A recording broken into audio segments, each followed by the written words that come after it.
afternoon. A very good afternoon to you once again. Thank you so much for joining us in TV47 News at 1. Let's keep you updated on news making headlines at this hour. My name is Anne Odida. Let's get started. Now, the Independent Electoral and Boundaries Commission, IEBC, says all preparations for the Ol Kalou parliamentary by-election have been completed, assuring voters that Thursday's poll will be conducted in a free, fair and transparent manner. IEBC chairperson Erastus Ethicon said ballot papers have been received and distributed to Nyandarua, polling officials trained, technology configured and the voter register certified ahead of the vote. The commission dismissed claims that the voter register has been manipulated, insisting the register is secure and warning politicians against spreading misinformation.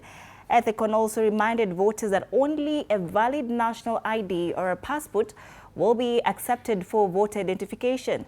He said campaigns have officially ended and warned candidates and supporters against violating the Electoral Code of Conduct.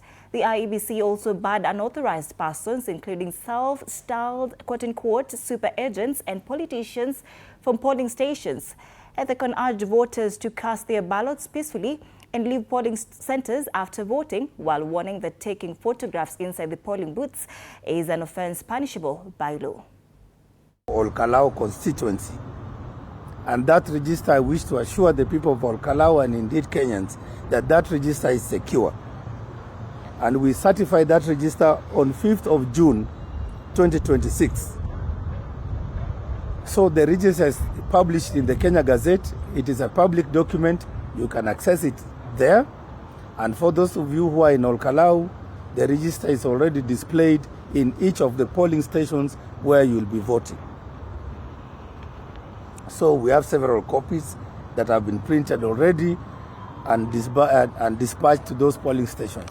And the law requires we do this 7 days before the election. So we have complied with the law. So anybody who claims that the register has been manipulated is spreading false, misleading, and unsupported rumors. So we urge the citizens to ignore any such persons, be they politicians or activists or any other representative of anybody in this republic. As IBC, we take the issue of the register seriously and we make sure that it's only the authentic register that is being used during these elections. That of course goes to also the issue of identity cards. We heard through a section of the media, and we have investigated this matter, where certain politician has urged the citizens of Ol Kalou not to show up with their IDs or their passports. That is completely misleading, and that matter the Commission is dealing with it decisively.